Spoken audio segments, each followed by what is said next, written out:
Instead of dying, this black woman received a gift that changed the world forever. From a slave with a free mind, an Underground Railroad conductor, a Civil War scout, a nurse, and a spy, this superwoman became one of the greatest freedom fighters in U.S. history. So, who is this brave black woman? Before the Civil War, Harriet Tubman freed at least 70 slaves in Maryland.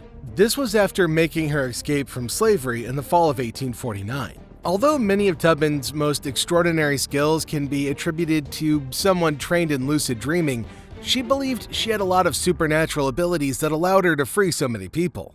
Reviewing the strange occurrences in Tubman's life leads one to believe that she may have possessed a range of psychic or spiritual powers, including the ability to foresee the future and detect danger. Hear me out. In March of 1822, Harriet Tubman, the fifth of 9 children, was born to slaves on a plantation in Dorchester County, Maryland. She had the birth name Araminta Ross. Araminta is sometimes referred to as Minty. As a young girl, she was a devout Christian who had respect for her West African roots. She most definitely heard sermons as a young child, which helped her develop a fervent faith in God. However, as she grew, she began to have some strange experiences. Around the age of 13, Minty was caught in an altercation at a nearby dry food store where another slave attempted to flee. The slave's overseer accidentally hit Minty in the head with a heavy iron weight. This made her suffer from headaches, convulsions, hallucinations, for the remainder of her life. These spells hit without warning at all hours of the day and put her into a deep sleep from which nothing could rouse her. While she was out, she frequently experienced odd dreams or visions and thought they held profound spiritual significance. Many people who knew Minty saw that she appeared to have more powerful forces on her side. She also claimed to be under the protection of God. She prayed frequently each day, and numerous notable events showed that she got answers to her requests. She reported that she occasionally experienced a mysterious unseen presence as well, especially in the years following her escape. This was especially true when she was traveling alone through the woods at night. Around 1844, Minty married John Tubman, a free black man. Minty adopted his name Tubman and her mother's name Harriet. In the years that followed, her owner wanted to sell her. He had already sold several of her family members out of state, although he assured her that he would sell her nearby. Tubman prayed for her master to choose to keep her for several months in 1849, which he did. She then prayed for his death, and he passed away soon after. But his wife persisted in attempting to sell Tubman and her family out of state. During this period, Tubman frequently had dreams in which men on horses tore her family apart, and she could hear the cries of women and children. She also had images of verdant fields, flowers, and beautiful white women waiting for her on the other side of a line in the ground, with their arms extended. The dream played a significant role in her decision to flee to Pennsylvania in the fall of 1849, despite the fact that she had heard reports that she would be sold out of state. Tubman traveled along the Underground Railroad, a covert system for abolitionist advocators and safe houses that guided slaves to freedom. She was able to identify some of the people who assisted her as the beautiful women from her dream. Soon after relocating to Pennsylvania, she went back to Maryland to free her family and other slaves. She spent the next 11 years organizing cross-state rescue expeditions. By the start of the Civil War, she had liberated around 70 slaves over the course of 12 or 13 different journeys. Even though the slave owners and professional slave chasers became more oppressive, she never lost a passenger, as she called them.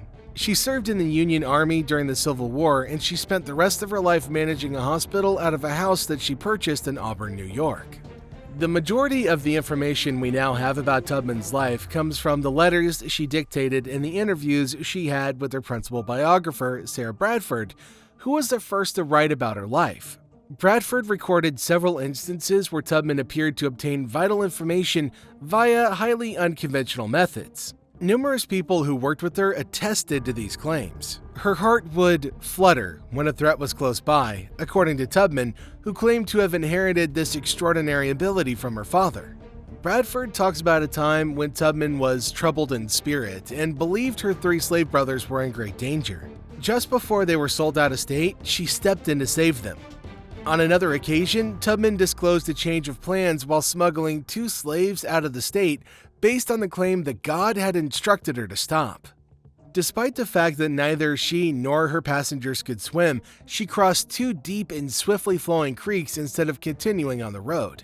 When Tubman prayed for direction, God led her to a spot that was shallow enough for her to walk across. On the opposite side, Tubman discovered a black family's residence that provided shelter for both her and her passengers. It was only later they learned that the slaves' escape had already been reported to the local police, making their apprehension quite likely had they not changed course. Now, if you think that's crazy, that's not everything. One of her biographers, Earl Conrad, sent a letter outlining her symptoms and potential diagnoses to some of the top neurologists and psychiatrists in 1943. They suggested hysteria, schizophrenia, and narcolepsy. Conrad chose the later in order to preserve her reputation.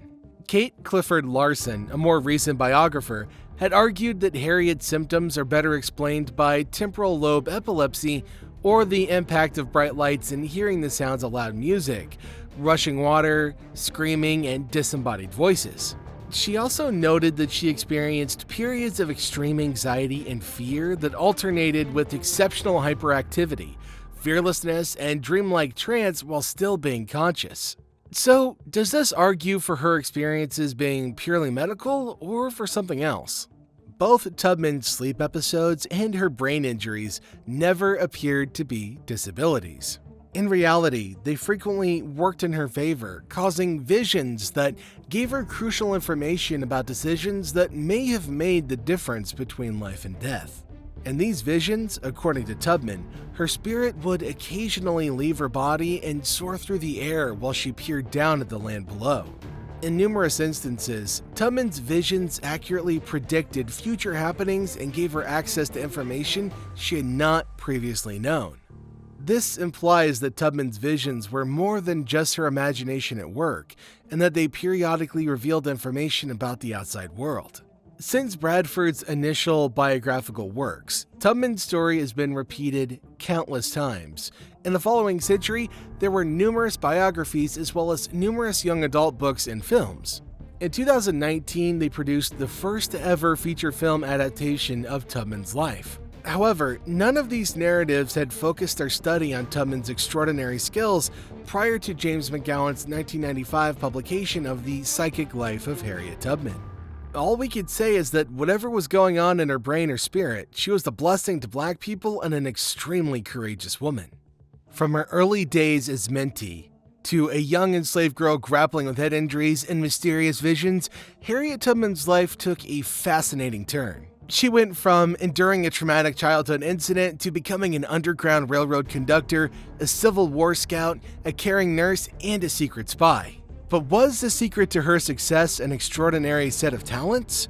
Or was it something more? Something supernatural? Let us know what you think in the comments below. And, as always, thank you for choosing to spend your time with us today. We'll see you in our next video.